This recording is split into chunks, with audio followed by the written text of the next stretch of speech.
Okay, good morning, everyone. I think we'll go ahead and get started because we do have quite a bit to cover today. We want to thank everyone for joining us today, our top partners and supporters, our philanthropic community that allows for our work to continue, some of our top individual donors and other friends and partners. Thank you so much for being with us today.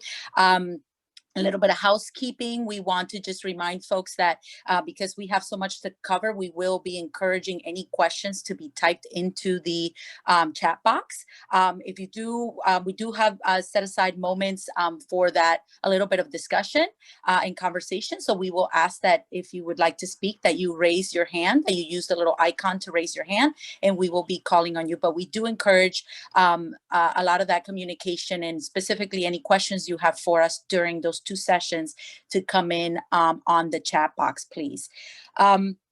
So I will introduce myself.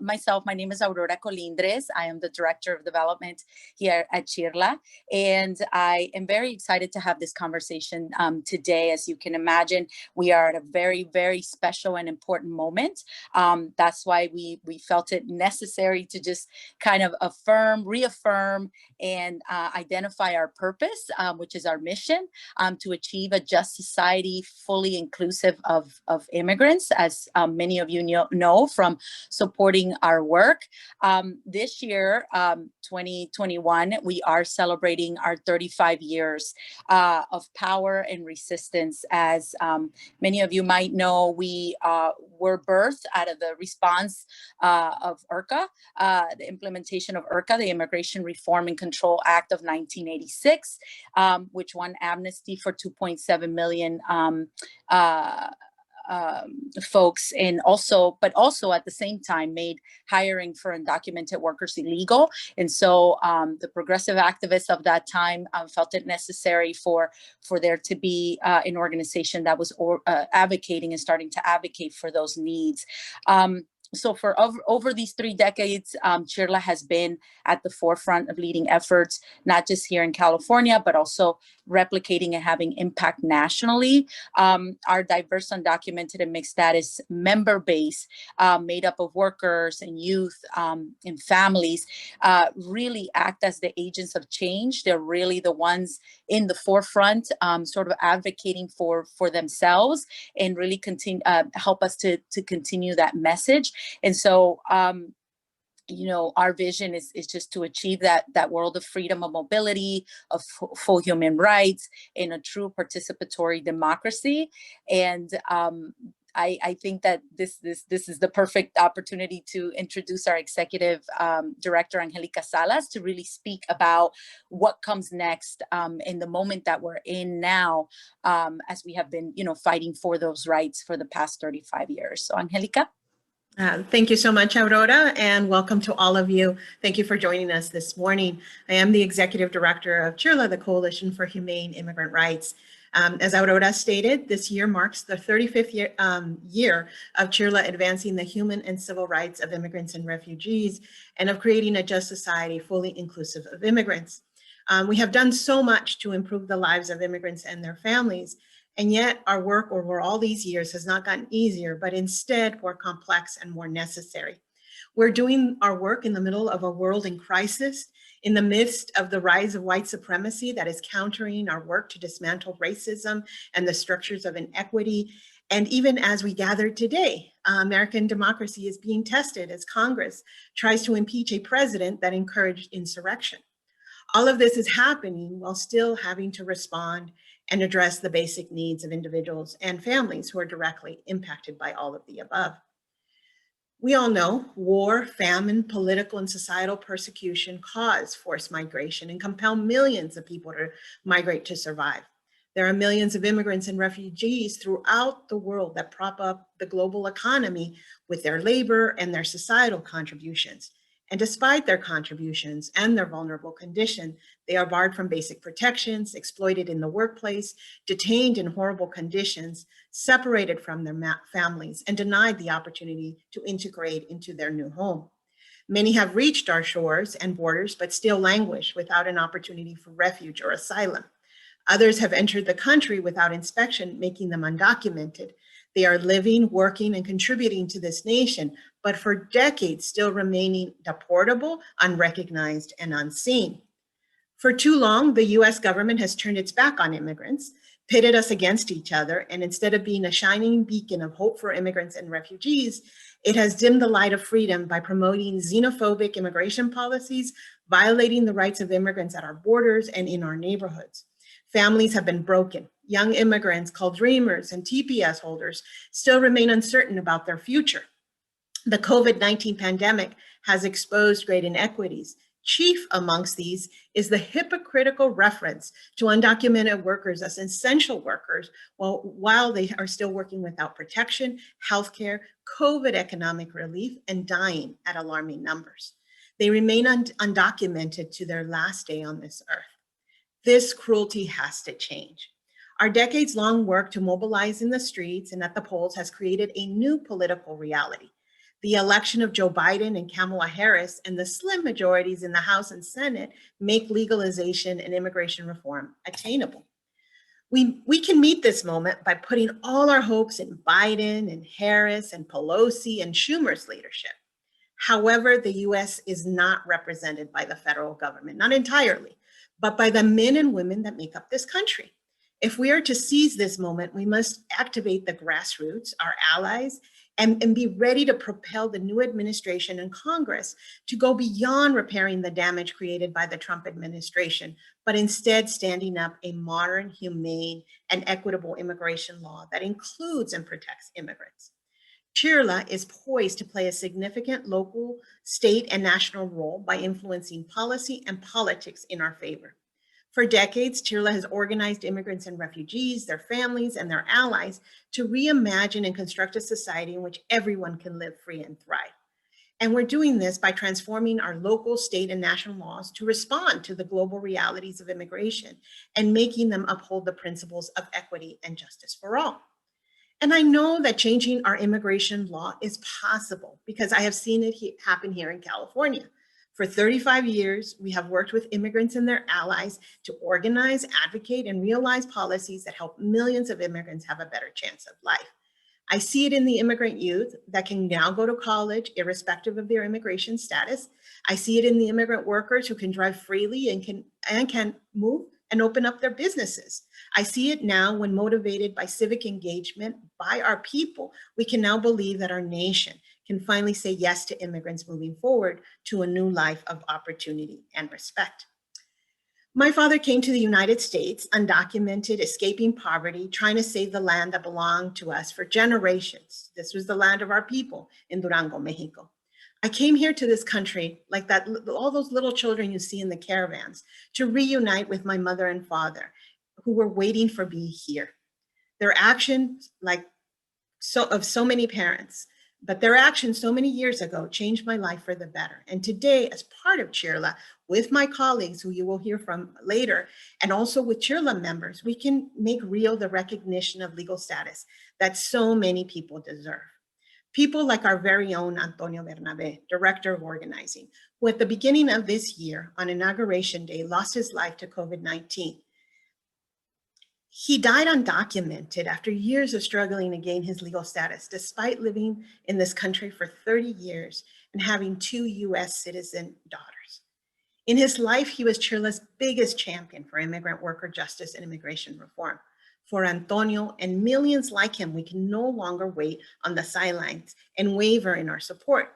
We have to lean in through our own courage and action, exert from elected officials a yes vote for immigration reform.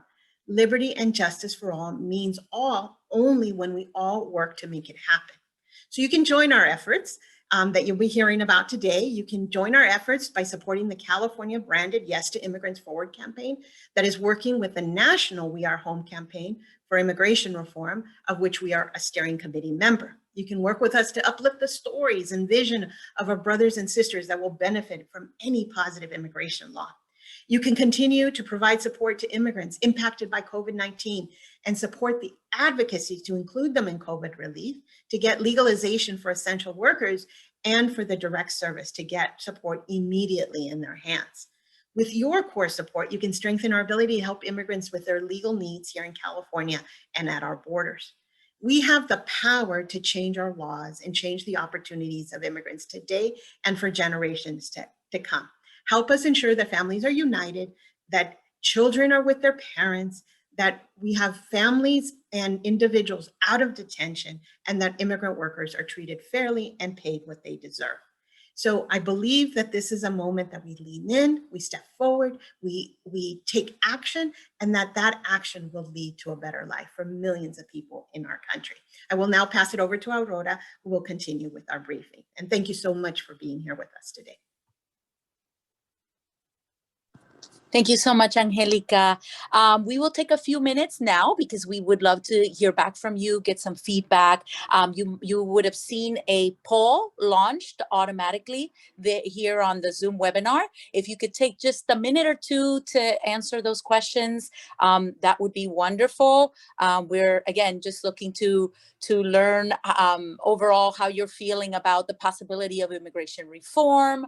The next question being about learning a little bit more about what your top funding areas might be as connected to immigration, whether you're philanthropic entity or on a personal front, you're more leaning towards core support or organizing, supporting policy, or perhaps more focused on community education or legal support. If you could tell us, if you could guide us to know what might be that top interest for your particular entity, that would be very, very helpful. And then the final question has to do with whether you would be interested in additional resources or continuing the conversation for your entity in particular around how to guide your investments to help the movement continue and move forward. So thank you so much for your responses. We'll take just a second more because I think they're popping up one by one. The system might be a little lagged, but I just got my final one. So again, thank you so much.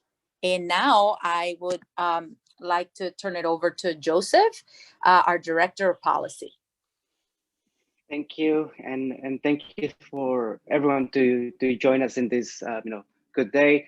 So I think let me start just by picking up where Angelica left us as it relates to the brand of the campaign and just to Immigrants Forward. And I want to stop there to really just go over why we decided to go with just Immigrants Forward.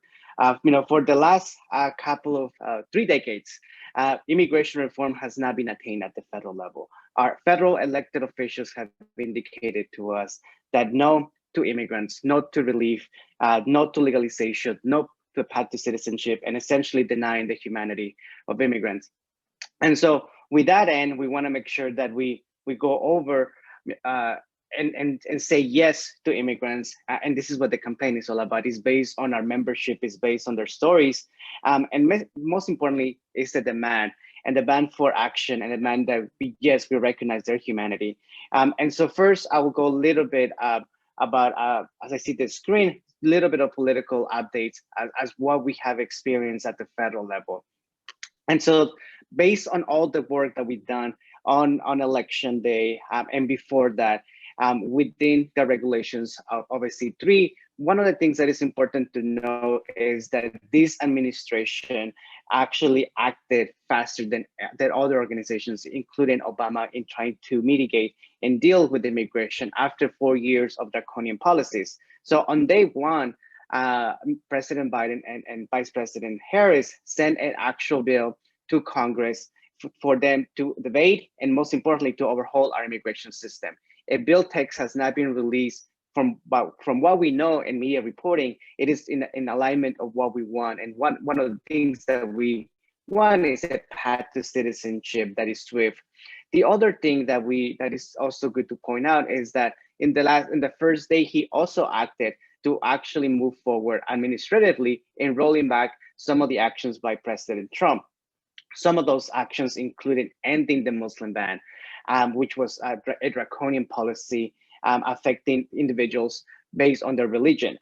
The other thing that I want to move forward is this issue of DACA. Understanding that it's being litigated right now, we want to make sure that there is a strengthening of DACA, there is a modernization of DACA, and that's something that President Biden issued in an executive order. It has not been implemented yet. He is going to actually leave it to the Department of Justice and Department of Homeland Security to essentially rewrite some of those that regulation. I think the other thing that I want to stress out is essentially this week also, he issued another executive order on asylum. This is something that we want to make sure that we roll back the previous administration implementation of asylum, including the Mexican protocol program, which was a draconian system in, that is denying the due process of individuals that might be seeking asylum. Lastly, I will end with as it relates to the policy update and with the fact that there is a moratorium on deportations of 100 days. Unfortunately, that moratorium right now is being litigated and there's an injunction into February 23rd. And so our hope is that essentially we get a moratorium on deportation that also includes detention and that also includes enforcement until we have a relief for immigrants. So let me just very quickly tell you a little bit about our campaign goals. So I think it's important to understand that for us, this is a multi-phase strategy that we want to make sure that one, that we deal with the structural issues and discrimination on immigration in the immigration law. So that's why we are hopeful in the introduction of that roadmap to citizenship for the 11 million. So one of our top priorities in the next years and months is to essentially enact and fight for immigration reform that has a roadmap to citizenship for the 11 million. The other thing, as I mentioned, is that we wanted to also ensure that until there's actual relief, that we have a meaningful moratorium on immigration arrest, on detention and deportation beyond the 100 days. Right now, has an injunction. Once we're hopeful that that injunction will be lifted and that moratorium will last for more than 100 days. I think the other thing that we are fighting right now is essential to ensure that immigrants are included in any type of COVID-19 relief package. As Angelica honored the memory of one of our colleagues, Latinos, African Americans, and immigrants are being hit hard by COVID-19. And many of them who are essential workers and have been recognized as such don't have access to essential benefits due to the immigration status, or don't have access to the stimulus checks that have been issued in the last two packages because of the immigration status. And so one of our top priorities this from now all the way to March, when there might be a COVID-19 relief package passed in Congress, is we want to make sure that immigrants are included. And the last thing that I will say that end is essentially undoing all the actions by the Trump administration. There were more than 400 executive orders, regulations related to immigration that the Trump administration issued in those 4 years. It is going to take some time, but for us, we want to make sure that we do all of those harmful policies and with the eyes of just to immigrants and just to legalizations to them. And with that, I turn it to Aurora. Thank you so much, Joseph. Now I will hand it over to Apolonio Morales, our Director of External Affairs, to continue the conversation, just more closely connected to our work around California. Take it away, Polo. Thank you very much, Aurora. So it's Apolonio Morales here. And so, CHIRLA has always been always championing immigration reform and progressive values related to that. But we also come from the belief that we need to work together with partners and allies to be able to achieve that. And so in that spirit of coalition, we continue to have a conversation, on various issues at the state level and at the federal level and the local city and county level as well. And so some of those include the California Immigrant Relief Assistance Coalition, which is the disaster relief provided for immigrants, to the California Table for Immigration Reform, which we've been organizing with since 2009. Across the state with the various partners, or the We Are All America campaign, which focuses on asylum and refugee resettlement agencies. So in the development of these relationships, we've been able to provide fertile ground to be able to move progressive policies that impact the daily lives of immigrants, asylees, and refugees. And so in that spirit, we recognize that we need to pass immigration reform at the federal level to have to have that larger impact in California, being that we have the largest number of immigrants, DACA recipients, TPS holders, you name it, agricultural workers. California is in need of immigration reform. So what we decided to do last year on September 18th was to get a statewide call together to discuss the possibility of a different administration with a different makeup in the Congress. And what would we do? What would we advocate for if we had that become a reality? And so we gathered together about 40 folks across the state. We had a conversation. We had a day one working group that was created out of that conversation. So the priorities around detention and deportation, asylee, refugees, the 11 million, DACA, TPS, all that was discussed and then brought back to the larger table where we had a following conversation, which included about 100 participants the second time around 60 to 70 organizations, to be able to discuss, is this something that we want to move forward and are we ready to move it forward? And then folks said yes. And so the Yes Immigrants Forward became part of that spirit of moving positive pro-immigrant policies forward into the future. And so once we got a sense of the statewide election results, then we knew, President Biden was going to be, inaugurated in on January 20th. We still have to wait for those 2 seats in Georgia to be sorted out. So as thankfully, that possibility became a reality, and it inched us one step closer to immigration reform. And so that has created this opportunity for us to organize across the state with partners in different areas to be able to organize collective action. And we can sample some of that in the next slide, I believe.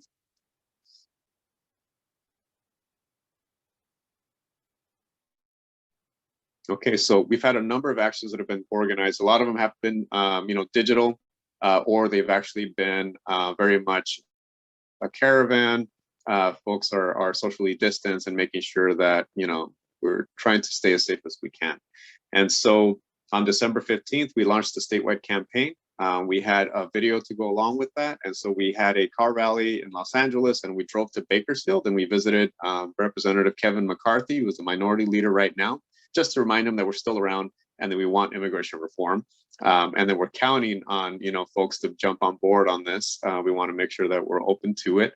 But, we want to make sure that we are continuously present and making sure that folks are feeling the pressure to move it forward. January 19th, we had a prayer service for immigrant COVID-19 victims. We had an evening vigil related to that to honor the essential workers and the folks that have passed away due to COVID-19. On January 20th, we organized a rapid response press conference in response to President Biden's Day 1 bill and some of the executive orders that had been signed. January 25th, we launched the national digital campaign, which is the We Are Home campaign, of which CHIRLA and the Yes Immigrants Forward is part of. And so we were able to push some of these ideas out into the national field. January 27th, we organized the Yes to Refugees Caravan for #AllOfUs at LAX. And this was commemorating the Muslim ban. So 4 years earlier, we had all gathered at LAX and we wanted to make sure we marked the moment to make sure that folks understood that we have a united struggle, that in solidarity, we can make a difference. And so in that spirit, we stood with our Muslim brothers and sisters, advocating for immigration reform for the 11 million, for increasing the refugee caps, for making sure that folks are going to have that path to citizenship at the end of the day. And so we're going to continue these actions moving forward. You can see some pictures there on the screen. On February 21st, we're doing the 100 days and 100 stories to lift up all the essential workers impacted that would be benefiting from immigration reform. There are many trains and many ways to get to that immigration reform, and we're making sure we're touching base with all of those mechanisms to be able to make sure we win something for our community at the end of the day. And so we're going to continue our advocacy efforts, meeting with our legislators, having conversations, difficult conversations at times about what needs to be included in a bill or the possibility of many bills. And we're going to continue that work with our partners, 100 days, 200 days and beyond until we get this done. Thank you. I'll pass it back to Aurora. Thank you, Paulo. Thank you so much. Many ways and many trains to get to those goals. And one of those pieces, of course, being how we tell our stories and ensuring that we tell the stories of our community in a powerful way. So next, I'll turn it over to Tessie Borden, our communications manager, to share more about our plans. Good morning, folks. Thank you for inviting me. My name is Tessie Borden. I'm Communications Manager at CHIRLA. And I think that the COVID pandemic has been a particular challenge for CHIRLA. You've heard a little bit about how it's affected some of the departments we work with. It's no different for communications. In fact, because of the imposed isolation, the pandemic has compressed some of the activities that we normally would have in the world, in our everyday life, onto a plane where we normally operate, and that's the online environment. We've all been very familiar with Zoom calls, of course. For us, it means that we have had to become much more nimble, juggling not just campaigns, but learning platforms and looking for new ways to make the work real for folks. The Yes to, excuse me, the Yes to Immigrants Forward campaign, or legalization campaign that you've been hearing so much about, is a good example of this. Normally, our role as communications would be to design a graphic identity, to put together assets we use digitally and physically, like banners and signs, to organize press events, to prep speakers, and to manage the social media space, including managing the website. All of that is a given. Now, we are more hand in hand than ever with our colleagues because we have to be, and because so much is happening online, we have to be involved in many more aspects of the campaign. One of the most successful things we have done with the Yes campaign is planning hybrid in-person online actions. We did one in December, a soft launch that featured a socially distanced caravan to represent Representative McCarthy's office in Bakersfield, with distant speakers on a flatbed truck and a digital billboard showing videos of folks expressing their hopes for the Biden administration. We put together a simple guide to tell folks how to do an effective video with a script. Then we had them sent via WhatsApp. We made the ask through all our coalitions. In the end, we received 34 videos, and we broadcast them on a loop on the digital billboard the day of the event. We're now using the audio from these videos for audiograms for the 100 Days, 100 Stories. And we also intend to use more video going forward. This pandemic has made everyone more tech savvy and more used to doing video. Another part of being nimble is also realizing that to tell our story, we should ensure we have a variety of tools.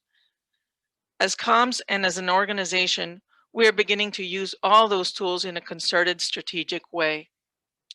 What I mean by tools is everything from the e-blasts and e-newsletters to social media posts, to online shows, TV programs, influencer relationships, press briefings, and statements and merchandise.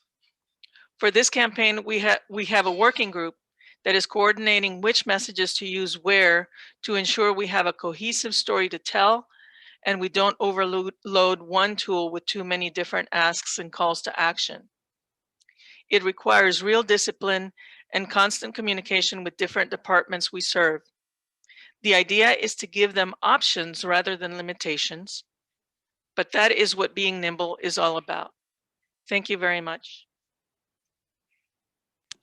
Thank you. Thank you so much, Tessie. So now I will move us into our section. We had given this moment about 5 minutes. We have encouraged all of you to type your questions into the box. But if you would like to speak and ask your questions, please feel free to raise your hand, to use the icon of raising your hand. And we will take this moment just to have a conversational moment with all of you and have you ask questions of the team.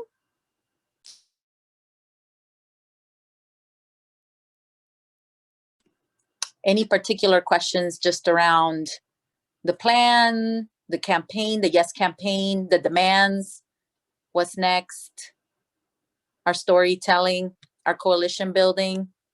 No? Okay, looks like maybe we're being a little shy today. That's okay. We'll have another moment a little later so you could be thinking about those questions and typing those into the box. I'll check again to see if we have any.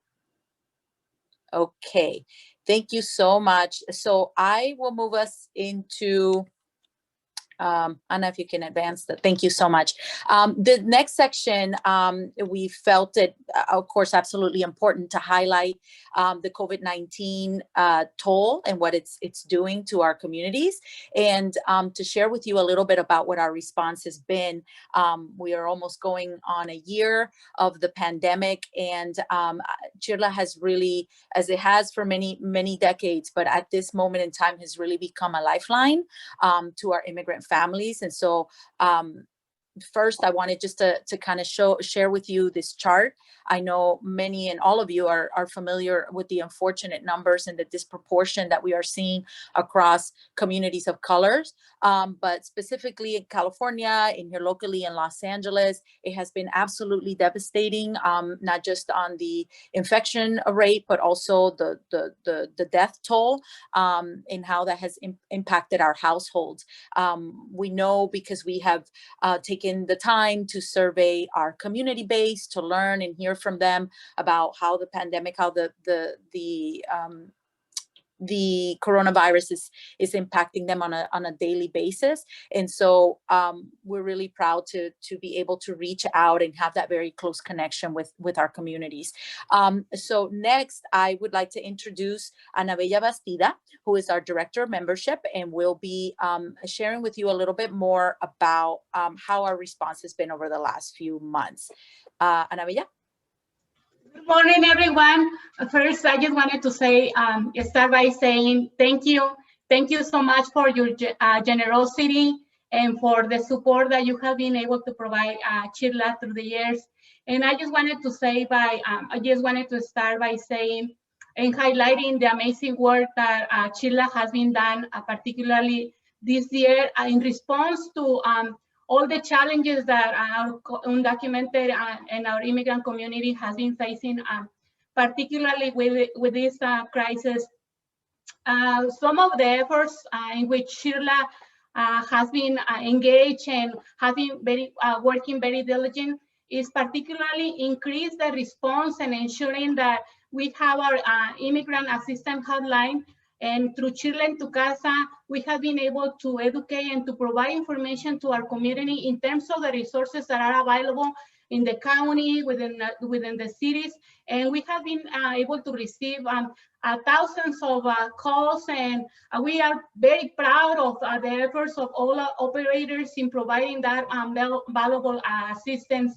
And through that efforts, we have been able to redirect our community to get assistance as relates to food boxes, meal, and plenty of other resources. But also we have been contributing in providing PPE distribution. And just to highlight some of the main efforts is that through our organizing and through our members, we are very proud of the hundreds of grocery food distributions that have been taking place. But as you probably know, one of the things that we feel more proud of is about the advocacy that through our organization, we have been able to get the assistance of thousands of hundreds of dollars in order to provide that direct assistance to our community. And through the direct relief assistance for immigrants, so DRE, as you know, this was a very important effort that was that it was possible thanks to the support of our governor. And we distribute over 1 million in direct assistance to more than 38,500 undocumented immigrants. And I just also wanted to highlight particularly other efforts as relates to, for instance, the National Domestic Alliance Fund. Through this funding, we were able to provide over 765 domestic workers with relief and support, and this means over $258,000 in support. And also through another initiative, the California Domestic Workers Coalition, over 150 domestic workers will be receiving this coming week checks that will support them with $500, and we are distributing over $75,000 in support. Another initiative that we also we were very proud of supporting the distribution of 155 workers, students, and families will be receiving receive $500, almost $100,000 in support. And with LA County, the development agent and community service, 40 workers received $800, which accounted for $30,000. And there is additional support to highlight, for instance, 49 individuals and households received $500. Received funding from $500 to $1,000, which was close to $35,000 in support. And this funding has been possible thanks to the donations Liberty Hills, the Latino Community Foundation, and TraceLink. We are very appreciative for being present and for responding and for supporting us to make sure that we are taking this funding to our immigrant community. So we have been able to support through our relief over 1,172 recipients. And we just have a gratitude and appreciation for all the agencies locally and also the county, particularly helping us with this effort. One of the things that I would like to also highlight today is the Let's Eat LA program. This was an initiative by the county that and through this initiative, CHIRLA was able to join efforts. And this was an initiative that took place from November to December. And we feel very proud that through this collective effort, CHIRLA was able to support over 2,000 families. And with this effort, CHIRLA provided food vouchers, which accounted for over $2 million. And for me, I just wanted to express that this program was very relevant because through this effort, we just not were providing food, but also we were providing our community with that sense that there is many people that are caring for them, because this support means also that we are thinking about our community that really is in a struggle. And in the efforts that we have, it was so heartbreaking to see women that were pregnant, kids, and all people that they were waiting with that desire to get the support. And more than my words, I just wanted to share a video of, if that's possible, one of the recipients that expressed how happy she was for getting that assistance. The reason why I'm here today is because CHIRLA did an amazing program that been helping the community out with food. And I am here today because I am in need. I unfortunately lost my job in March, and I am pregnant. I have 2 months being pregnant, and unfortunately I don't have no income right now, and I don't have how to help my family. And thanks to them, today they helped me out, and I'm gonna have some food for Christmas, for New Year's Eve, and I'm very excited and very blessed because of them. And you guys have to keep supporting CHIRLA, all other resources, so they could help the county out, because the community needs your help. Thank you guys so much. And I think that that's the beautiful of our collective work, responding and be there with our community in these difficult times. CHIRLA has been very proud of taking all the precautions that we need to take into account, and to be there with the community, responding them, and trying to be and to do what is in our power in our hands to really provide that support to our communities. And with that, I just wanted to express my appreciation to you all for helping us and for making sure that our people in need, that vulnerable community that really need your support, that continue receiving that assistance. Thank you again, and have a great day, and thank you for being here and for joining us. And if you have any questions, I will be so happy to answer anything. Thank you so much, Ana Bella. I really appreciate you moving forward those important, absolutely critical efforts. Before we move to the next section, just a quick reminder to go ahead and type any thoughts, comments, questions into the chat box so that we can catch it in the next section after our next speaker. And so I would like to introduce now to speak about our transnational work, our work in support of refugees and asylees on the other side of the border, if you will, our conversation around migrants in crisis, migrants in motion, Arturo Vizcarra, our staff attorney based in Mexico. Yes, good afternoon. Well, it's afternoon here in Mexico, so good morning for you all out there on the Pacific Coast. My name again, yes, is Arturo Vizcarra. I am staff attorney for CHIRLA here, doing transnational work for over 2 years now, actually, starting with the caravans of about a little over 2 years ago, the ones that, the big massive one that started in October in 2018. And we've continued to work here, continued evolving and growing as well. I have two colleagues that were, they're still interns at this moment, but we're working to get them on board as CHIRLA staff. They unfortunately couldn't be here. I just want to introduce them, but they're on one of them is on an important call and the other is out in the field assisting some migrants right now as we speak. So our work here is focused, primarily, it started off with just being a lot of KYR, Know Your Rights, about educating folks what their rights were, what the asylum system and detention systems, what they could expect once they reach the U.S. We do some case management, individual case management as well, and we work very closely with partners, as Polo has stated, same kind of relationships that are being built in the U.S. We're also building relationships here in Mexico, as well as Central America, and also working with allies in the U.S. that work along the border mostly. But we are primarily in Chiapas. This picture right now that's a KYR training that we did in December in Tuxtla Gutierrez, the capital.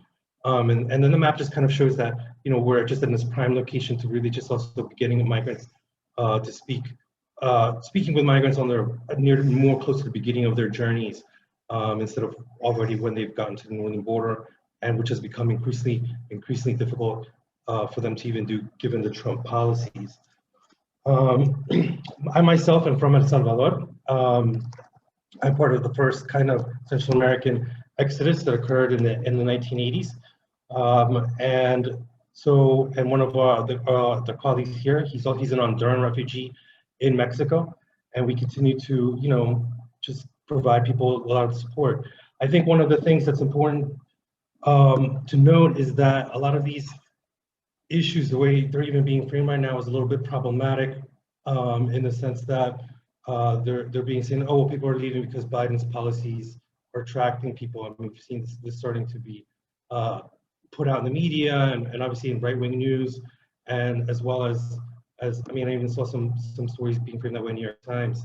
But here we have also some pictures of, here on the left, there's a picture of people living under an overpass. This is what happened. This is a very common occurrence in Honduras since the hurricanes occurred. And it's just important to note that people are leaving, they're coming because they have no other options, they're desperate. They were leaving before, they've been leaving in smaller groups constantly throughout the pandemic. I mean, there's been a lot of apprehensions at the border in the last couple of weeks while Trump was still in office.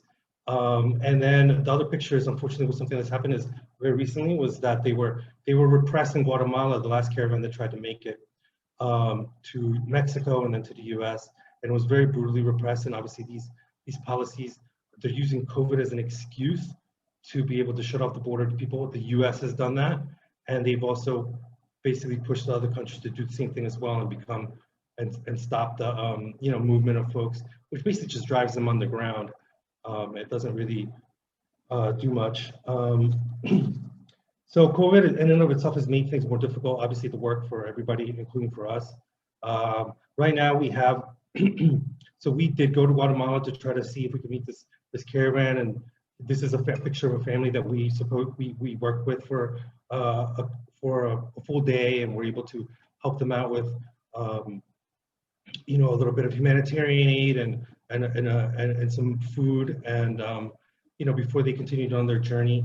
We're also documenting kind of the militarization, that map, you can't really see it right there, but it's also just about the different checkpoints that they have within Guatemala.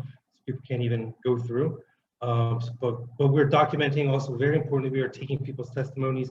We continue to work actually for this family. They're now in Chula, if you want to go to the next slide. And we continue to work with them. We're seeing about 50 migrants a week nowadays. It's difficult to find them now because of different policies of repression and COVID. But for example, here's one of my colleagues in one of the pictures. He's in the top right corner. That's Josue with the mask on. And it's just these long lines of people that we've been able to now start working more closely with more recently. The other picture is also just a meeting that we just had this past weekend with some folks, obviously socially distanced with masks, but we're starting to really rebuild the program of and seeing people as often as we were before the pandemic, or at least trying to get there with as much safety as possible. And pretty soon we'll also be going to Central America to really just kind of continue to get this information to folks at an earlier part of their journey, because there's so many rumors out there, there's so much bad information out there for folks, and we're really just one of the few people on the ground that are really combating this. And sometimes it's difficult for me to brag, but the reality is that what we're doing here is really cutting edge, and there's nobody else on the ground that's helping out, and that's doing this specific type of work. We're also giving trainings to partner organizations both in Mexico and in Central America. We already have our agenda almost full, and we won't be leaving for a couple more weeks or 3 more weeks. So yeah, that's about it. Thank you for your time. Thank you so much, Arturo. Thank you so much for being down there on the ground. That moves us into our question and answer section. So I would like to ask and see and check to see if there's any questions that have been put into the chat box, or if anybody's maybe raising the icon hands to ask any questions. I think maybe we maybe could take just a minute or so to connect back to the campaign, Arturo, if you don't mind, and Joseph can jump on too, because I think it's important, as we're providing policy advocacy and are kind of trying to tie all this together into, at the national level. Is there anything additional that you can say to that, or Joseph? So I think a couple of things that is important to highlight, and how our work is connected to the organizing that we're doing in Mexico and through the work of Arturo. And again, like he said, the commitment of CHIRLA to actually go into where the problems are at has been for 2 years now. And so now what we have is the new administration in which trying to deal and actually provide humanitarian relief and make sure that we roll back all those bad policies is going to take time. And I think the fact that we have someone in Mexico that can then provide the stories and the actual day-to-day work, but then also experiences of migrants, from Guatemala, El Salvador, Honduras, and how the enforcement has impacted their lives is critical for our advocacy. One, because we are sharing that information to elected officials. And then two, our belief is that we are working not with immigrants, but next to immigrants in their advocacy. So a lot of their voices, which include the voices of those who are trying to pass right now due to different aspects in Central America, those have to be related to members of Congress, because we have a new administration. That doesn't mean that policies will go away immediately. We need to remind any new administration or any administration of this devastating issues that are happening in Mexico, and then trying to come up with a solution. And that's why we, the executive orders that have been signed by the new president, we want to make sure that they're fully implemented. But most importantly, that's why I go back to the original, one of the top priority asks of the campaign, and this is that we want to make sure that we provide an immigration system that places the humanity of immigrants first as human beings, and then provides them with legal channels to migrate when there are issues like this in their countries, and make sure that we actually deal with the root causes of migration. So this presentation, it connects as it relates to some of the work that we're doing on the ground, but then how that reflects in our advocacy at the federal level to again remind elected officials about the story, but then look for structural changes to make sure that folks, immigrants, are treated as human beings and they have provided with legal channels. Thank you, Joseph. Thank you. That's a perfect way to kind of tie it back in. And I believe Michelle's got a question from the chat. Yes, thank you. So one of our attendees has a question that reads, what are your plans to encounter the narrative our opponents will be pushing about the crisis at the border, Mexico's new policies about not accepting returned people, etc.? Can I answer that? And then we can talk about some of the media.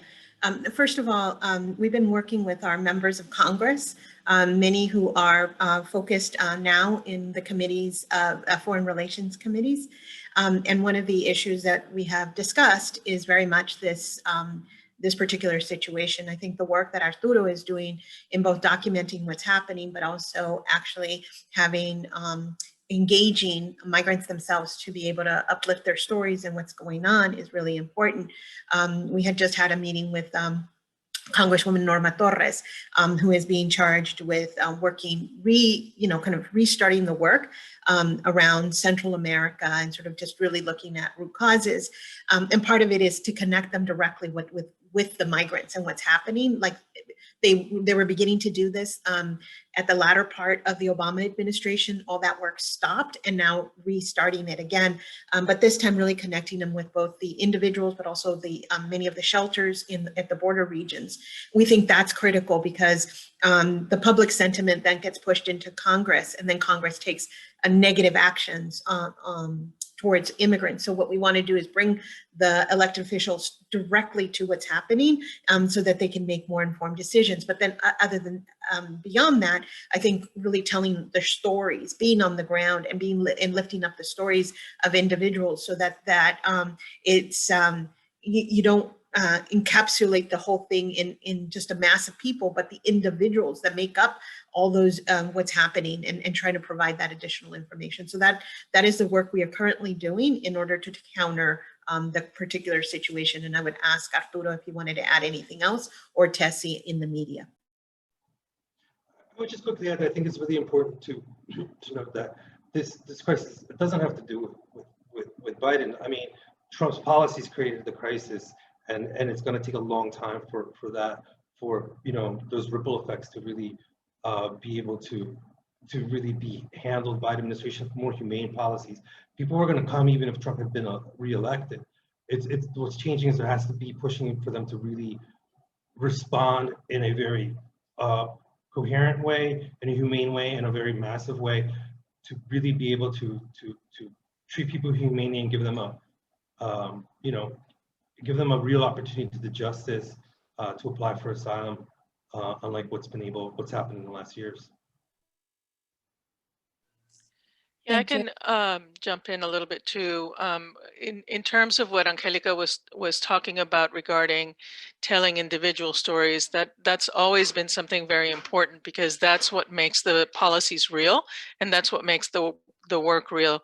What we are experimenting with is different ways to try to get those stories out. We are very familiar with working in the arena of media, of the Washington sort of inside the loop circle. But we're also working to try to tell the stories and to bring those stories in through, for example, shows that we do online like CHIRLA en tu casa or La Política. We're also thinking about something that we're going to be doing on Instagram, in which we are at the same time that we are giving people information, we are taking in their stories. They're telling us, listen, this is what happened to me. This is what my issue has been. And that way we can bring those stories back to incorporate them into our policy making, into our advocacy, and into the stories that we tell lawmakers. Thank you so much, Tessie. Now with the last few minutes, we'll go into the final component here of our discussion, and that's sort of what's next, and how to invite all of you, as you have some of you been investing in this work to make these possibilities realities. We feel very strongly that the time is now, that we must push, and we must push hard. And so this slide kind of lays out, what we see coming next. I just wanted to kind of highlight, in recapping with this conversation, how all the pillars come together, and we see power in that, how our organizing work and our policy work and the communications work, and even getting to the root causes and going into Mexico and other countries, how it all really kind of comes together to help make change real. And one of the ways we have encapsulated that, of course, as Joseph shared, and we've been updating you on, is this new campaign, our Yes to Immigrants Forward campaign, which we believe is, the best way to continue to support CHIRLA in moving all of these different pieces forward. It's a very comprehensive campaign, very inclusive, as my colleagues have shared, but we wanted just to break down and give you some ideas of how that support can come through, right, and help to get plugged in for those investments. And so on the C3 side, we see contributions, grant support, and individual giving to help us educate the community through those C3 dollars, as well as helping us to tell the stories. Those are just two ways where we can kind of direct funding. And then on the C4 side, and just to remind you that we do have a C4 arm, our CHIRLA Action Fund. Those dollars, directed dollars, can go to help us advocate to electeds, as my colleagues have spoken a lot about, as well as continuing our civic engagement work and continuing to connect with voters, new Americans, and just bringing in that collective power over the next 2 years to really see these demands and these goals come to life. And then one of the other things we also wanted to raise up is other ways where your giving can be put to work, and that is in connecting to what Ana Bella shared with all of you. We know that the crisis is real, is still very much here with us, unfortunately, and we're looking out ahead as to how not just the health component, but the socio-economic, the economic component, and the hardship that is being felt by our families will unfortunately continue, likely for some time. And so that rapid response, or the next round of rapid response and dollars going to COVID efforts, education, direct aid, PPE support, etc., is something we really want our philanthropic partners to think about. What we see coming next, if a lot of these actions come to be, if we're able to move ahead many of the components of the day one bill like what we hoped for, we know that that's going to have an impact on our legal services need. We are already getting bombarded by phone calls and conversations with our member base, and folks really trying to be ready for that moment. And we know how important that is in order to have the infrastructure. And this is another opportunity to say thank you to all of you, because really a lot of those investments in capacity building is what has allowed CHIRLA to grow, to be ready to respond at this moment. If you could go back, sorry, Ana. The last point, I think, being a core support, general dollars. And it's as director of development, I feel it's really important for me to sort of highlight that, because it's what has allowed us to stay nimble, to stay flexible, and to be able to direct dollars where the need is. And so I do want to encourage all of you, as you are making your plans, to sort of consider that.